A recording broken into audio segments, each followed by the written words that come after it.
Chegamos ao quinto e último tópico da nossa lição, a glória de Deus.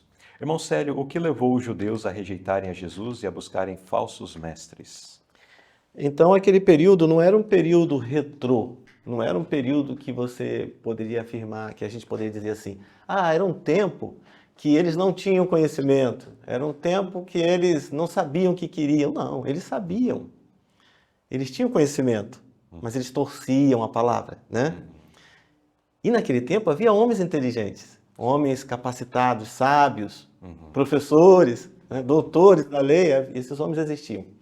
Inclusive, Paulo teve um professor, né, que foi muito Gamaliel. Sim. Né? Gamaliel, um homem dotado de conhecimento e tudo mais.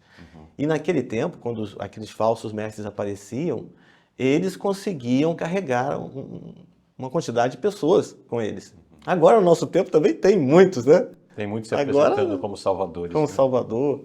A gente vê pessoas se dobrando diante até de imagens poderosas de homens que deixaram histórias.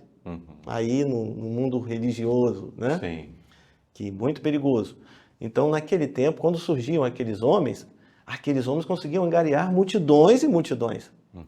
Então, esse homem sábio, advertindo ao Sinédrio, ele pediu para que os discípulos se retirassem ali, e ele chegou a dizer assim, olha, eu quero ter uma conversa com vocês. No passado, teve um tal de Teudas, que apareceu aí, e ele conseguiu aí 400 adébitos. Depois ele morreu, lembra? Deu em nada. Sabedoria, né? Talvez ali o Espírito Santo tenha iluminado. Sim, né? sim. Com certeza, né? Sim. Deus fez com que ele caminhasse daquela forma.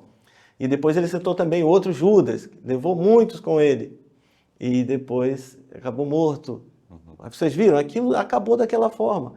Então vocês tenham cuidado com a decisão que vocês vão tomar agora, concernente a esses que estão falando aí. Espera um pouco. Se for real, vai prosperar. Se não, não vai à frente. morrer. Então, esses falsos líderes, eles apareceram naquela época. Em 1850, né, no início Do movimento. do nosso movimento, da nossa história, em 56 por ali, depois um pouquinho mais para frente, né? Mas naquele período, um pouco antes, o inimigo confundiu algumas visões para a nossa igreja, para o nosso povo, né? Surgiu junto outros movimentos, justamente para confundir a cabeça de muitos. Ele trabalha dessa forma e ele aplicou o mesmo naquele período em que Cristo estava disponível para dar todas as respostas. Ele confundiu e não foi permitido que Cristo entrasse. Né? E esses outros que surgiram naquele período, no período de Cristo, eles, por assim dizer, encarnavam muito mais as expectativas que os judeus tinham. Muito mais. De ajuntar o povo para fazer levante contra Roma, Exato. enfim. E isso acabava atraindo a multidão. E Jesus veio com uma proposta certa, diferente da expectativa que eles tinham. Não era materialista como eles, né? Exato. E daí não era materialista, não tinha o orgulho, porque grandes líderes eles são muito vaidosos, muito orgulhosos, gostam de contar muito daquilo que fazem e chamar a atenção e os aplausos para si. É verdade.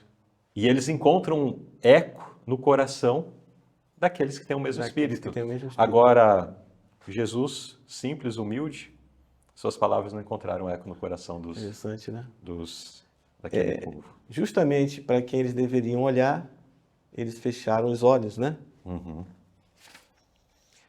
último parágrafo desta nota diz-nos assim: a situação não se repete hoje? É uma pergunta, né? Será que essa situação não está se repetindo hoje? Não há muitos, até mesmo líderes religiosos, que estão endurecendo o coração contra o Espírito Santo, tornando-lhes impossível reconhecer a voz de Deus? Será que eles não estão rejeitando a palavra de Deus para manterem as próprias tradições? A história repetindo, né? A história se repete novamente. Outra vez.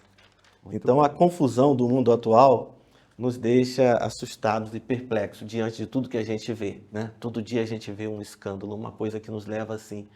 Como que o ser humano é capaz de se dobrar dessa forma diante de uma ideia? Né? Como assim a gente vê, por exemplo, diante de Maomé, de Buda e de muitos outros, né? No Brasil, no Brasil nós temos uma diversificação muito grande, né? De religiões, né? E a gente vê tudo isso hoje, atual, né? Estamos vivendo isso. E isso tem levado multidões, né? Por isso que a Bíblia diz, né? Multidões, multidões no vale da indecisão, né? Através da vida de Cristo, ele procurava sempre levar a mente das pessoas a glorificar a Deus, né? Diferente, então, de muitos nesse tempo que têm buscado a glória apenas para si. Mas que nós possamos seguir o exemplo de Cristo, né? Amém. Direcionar a mente das pessoas ao nosso Pai Celestial. Irmão Célio, estamos fechando essa lição, mas qual é o apelo que o irmão gostaria de deixar para os nossos irmãos que estudaram a Palavra de Deus conosco nesse momento? Amém. Hoje nós percebemos que vivemos em dias trabalhosos. Isso é notório. Dá para ver o que está acontecendo à nossa volta nitidamente. E estudando as Escrituras, percebemos que estamos nos adentrando aí aos finalmente. Já a história será encerrada. E hoje, Cristo habita entre nós como no passado ou não? Hoje você pode se achegar a um Salvador, falar com Ele, dedicar momentos de aprendizado, estudando as Escrituras e orientação divina. Hoje você pode. Hoje eu posso. Ainda temos tempo para isso. O tempo é curto à nossa frente, mas hoje o nosso Salvador, meigo e gentil, com respostas tranquilas, né? Está disposto a nos ouvir se nos achegarmos ao seu santo trono. Eu apelo para que, como crentes, para como cidadãos, para como homens e mulheres e crianças e jovens, possamos nos achegar a Cristo nesses dias que estamos vivendo e não sermos levados por nenhum engano que Satanás possa vir tentar nos corromper neste mundo. É o meu desejo, o meu apelo. Amém.